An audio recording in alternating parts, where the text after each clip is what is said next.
Welcome back, you guys. This is part 2. If you haven't watched part 1, the link is in the description below. Make sure you watch that before you watch this episode.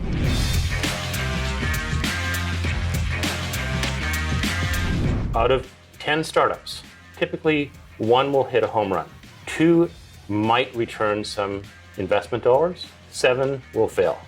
What do you think it was about your business plan that got the attention of the investors that you're now working with? Angel investing especially is very emotional in nature. You have to be persistent, you have to be passionate, and you have to believe in yourself. Those 3 likes get you an investment.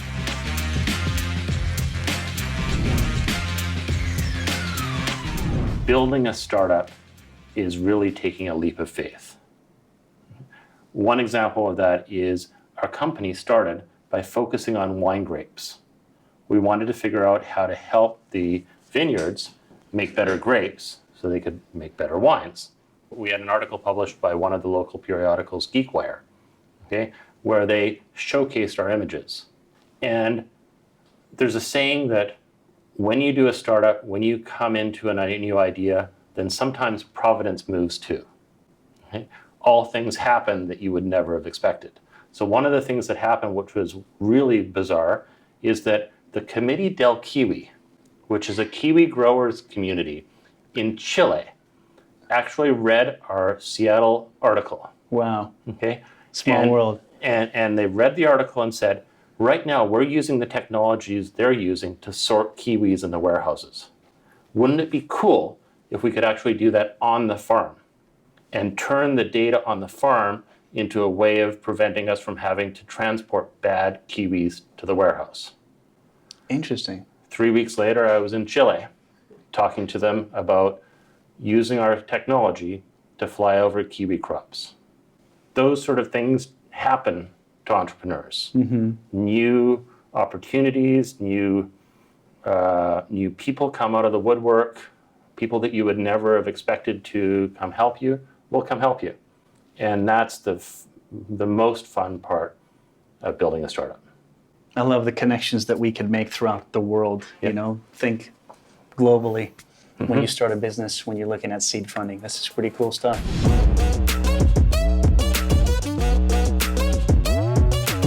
Keith, I got to read this question because it's a little worded, but it's very technical, but I think it's quite important. How important is it to include key traction metrics in your business?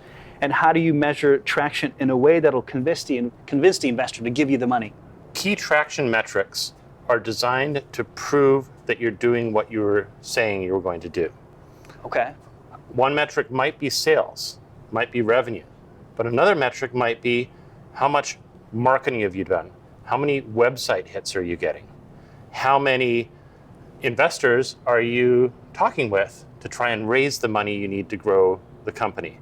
All those metrics come together, and by focusing on them, that's how you raise the money from any investor who looks at not only your idea, but your progress towards realizing your vision. Metrics is one factor which shows the progress of a company from idea to reality. Mm-hmm. They're important to have, but they're not necessarily sufficient to close an investor on coming into your business. I see. Yeah, it's going to lean more on, I would imagine, that relationship that you've established over time. Yeah. The relationship with any investor is key, not only from the time that they write the check, but throughout the process of your growth of the company. Pollen Systems releases a report every 3 months, minimally, to tell investors how the company is growing, to tell them how we've met or exceeded the metrics that we established when we first met with them, and to tell them the story of how their investment is turning into something great.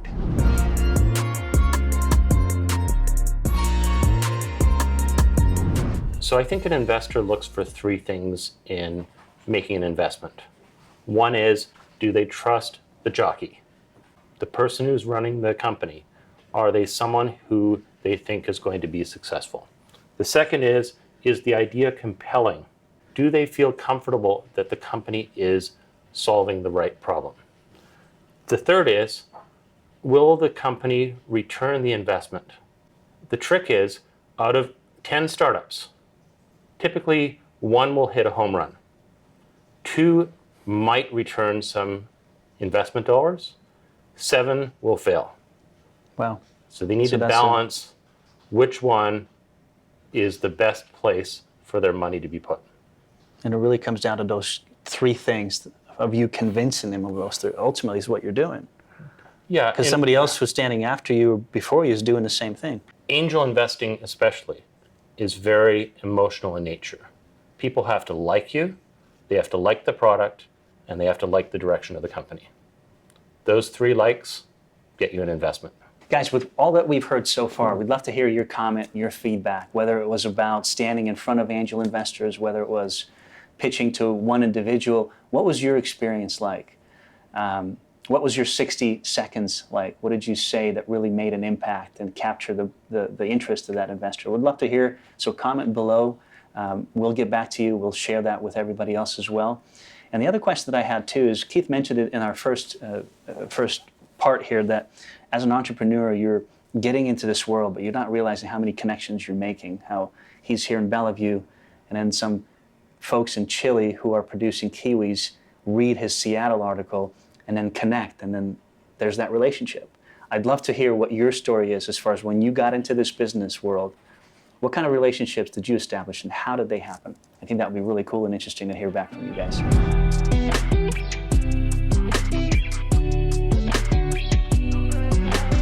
Yeah, you've got an awesome space here. I'd love for you to show us a little bit around maybe how you've arranged it. Viewers would like to see that. So yeah, we've got a couple thousand square feet here.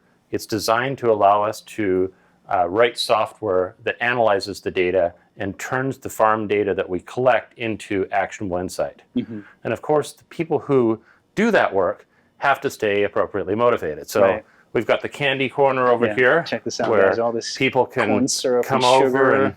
and have a little snack at any given point in time. On Friday afternoons, we might like to have a little glass of wine or so. Yeah, I was going to say, what's with that corner? How does that? From one of our vineyards that we're flying over. We've got a few bottles from them. We've got a kitchen, obviously. Yeah, you got to stay healthy. Yeah, we've got a server room, which gets pretty hot, but it has all of our servers, both our and our entertainment systems. So the whole office is wired for music, and usually you've got people having their individual playlists on to keep the creativity flowing and to have some fun around here. Nice. Yeah, I see this thing right here. This Of speaks course. fun to me a lot. So yeah, speaking of fun, I mean, what company is not a company without a gaming machine? So I can't we've think got of any. Galaga up there now, but about another 100 different games on there that we can actually have people sit down and enjoy themselves for a little bit.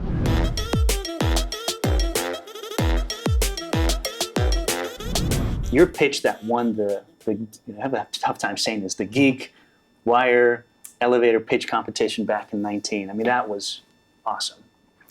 Hence you got the award. I mean, it so perfectly captured the essence of your business and its purpose and its goal. How can our viewers, in creating their pitches, make it as memorable as yours? I mean, that was just extremely high-level stuff. The GeekWire elevator pitch was a true elevator pitch. We had 42 seconds in the time that an elevator went from the first floor to the 22nd floor to present our ideas on camera. That is pressure by definition. And so in that 42 seconds, we had to give the entire pitch. We had to tell the story about who we were, what our company was, how we were going to make money, and ultimately how we were going to deliver value. And you didn't speed walk through it, right? Because then you'd miss some points. You can't speed walk through a 42-second elevator pitch. You have to be measured, you have to be confident, you have to be engaging. And that was fun. It was an awful lot of fun to be part of that experience. How many times did you practice to make sure you get within the 42 seconds? Oh, I practiced for days to be able to get the words down and memorized to present in 42 seconds everything that the company was about. That's incredible.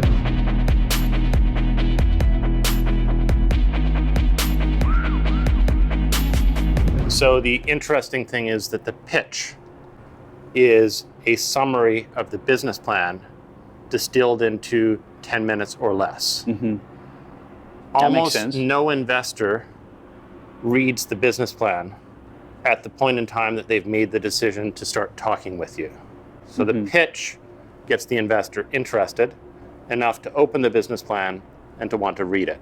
When they get to that point, honestly, you want to be sitting with them, answering all their questions, addressing all their objectives. So my advice to people who are writing a business plan is not only craft the business plan to be coherent and expansive, but also to think about how you're going to sit down with the investor and walk them through the business plan.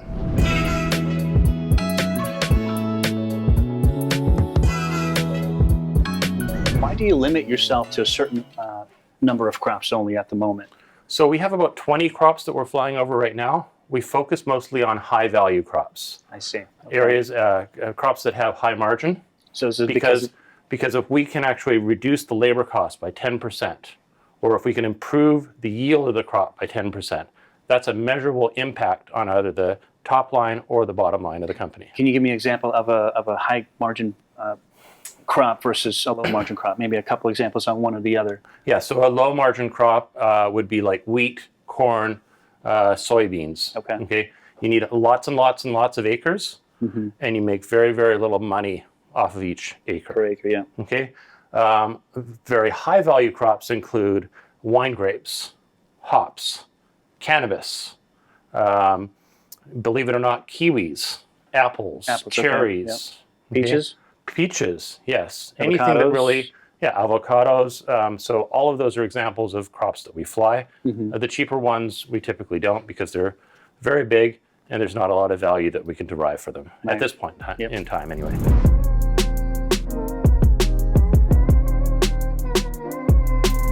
Did you ever consider crowdfunding? Crowdfunding is a viable option for people who are raising money for businesses. Typically, they're consumer-oriented businesses that are able to successfully raise crowd funds.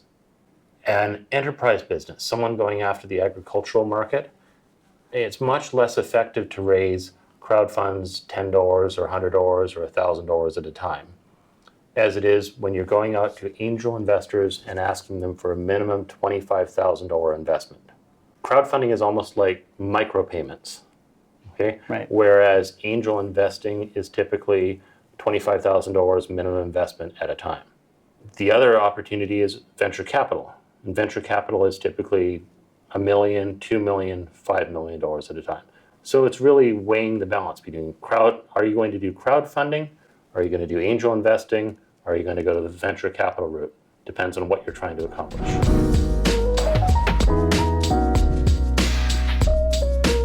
Pitching a business plan or pitching a company is about putting yourself exposed in front of everyone. It's your idea. It's your baby. You're presenting it to a room of people who may completely disagree. It's like being a musician who goes up on stage in AGT and they get buzzed out of existence. I don't want to. You don't want to be the company or the entrepreneur who get buzzed. Right. But you have to open yourself up when you give a pitch to have that day when people basically boo you out of the room. Mm-hmm. You know, if you get buzzed, that way, I don't know. I'm thinking to myself, that's not an end of the road for any of you guys, right? Would it be for you? If you got buzzed by 10 people, would that stop you from pursuing your passion and your dreams in this particular company? Honestly, there are days when I give a pitch and it doesn't go off very well. I forget my lines. I don't come across as compelling or interesting as I want to be. And I walk out of the room knowing that I failed that group. Okay? You get up, you pick yourself up, you go into the next room, and you do it again. And you do it as many times as you need to be able to secure the funding to grow your business. Because at the end of the day, that's what it's all about. That's the key. It's just not stopping.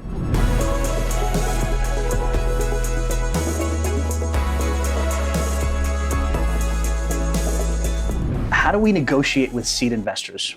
Any tips and advice for our viewers on how do we do that? So one of the biggest challenges with seed investors is establishing a price tag or a value for the company. I think you need to set a price right up front and say, this company is valued at X million dollars. Of that X million dollars, you're going to buy $25,000 worth, which is going to be 0.25%. Okay? And so you've set the price point at which the company should be valued.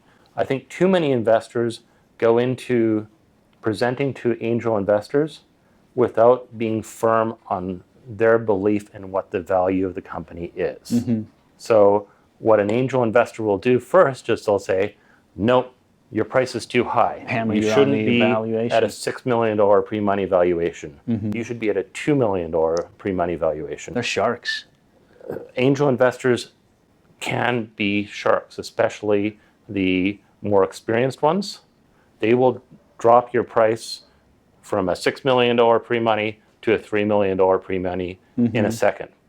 The reality of the situation is it's just like selling anything to anyone.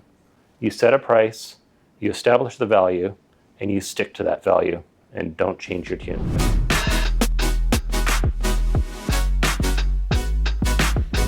Family just makes me hesitate a little bit. You know, you said family. I think a lot of us would be like, family money, no, keep that outside of the business. But did you make that work as far as family? Seed money from family, or did you stay away from that? If you're unwilling to raise money from a family member, you shouldn't be thinking about raising money from an investor. Because an investor is actually making a bet on you in the long term, and they know even less about you than your family member does. Right. So they're putting their money literally where their mouth is. They're basically saying, I believe in you, and so you should treat your investor, I believe, just as you would a family member.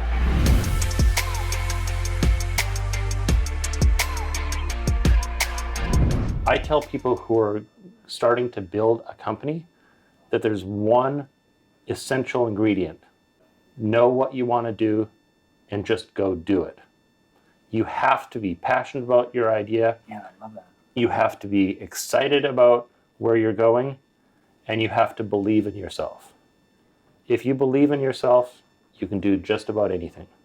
Say that again, just for our viewers. You know what you want, and because I think that's such an important principle that most people. Know what you want to accomplish. Believe in your vision, and take it all the way. You have to be persistent, you have to be passionate, and you have to believe in yourself to build a successful business. I love it. I think that's so powerful, you guys. Know what you want, do it at whatever cost, and just don't get bogged down in what is it? What do they say? Paralysis by analysis?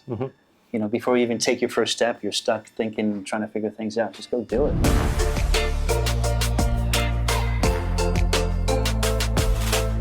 What can Pollen, your company, tell you about a farm? So Pollen Systems can tell a farmer if their crops are stressed due to water. In other words, they might have too much water in certain areas of the field. They might have too little water in certain areas. We can help them detect pest infestations. We can help them identify where diseases might be. We can project their crop yield to figure out how much they're going to have to do in labor at the end of the season to harvest the crop and to get it where it needs to go.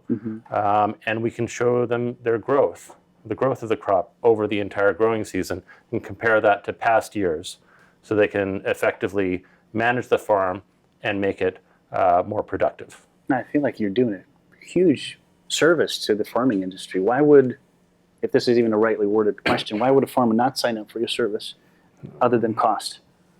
Well, as you witnessed a few minutes ago, we took a call from a farmer in eastern Washington who's got 150 acres on Red Mountain.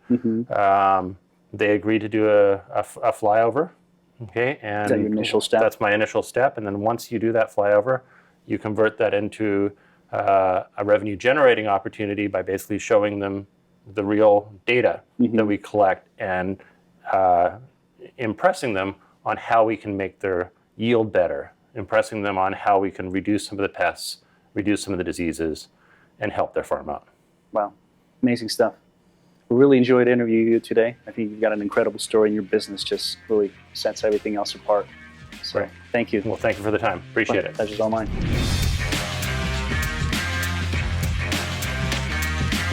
Well, there you have it, guys. The story of Pollen Systems.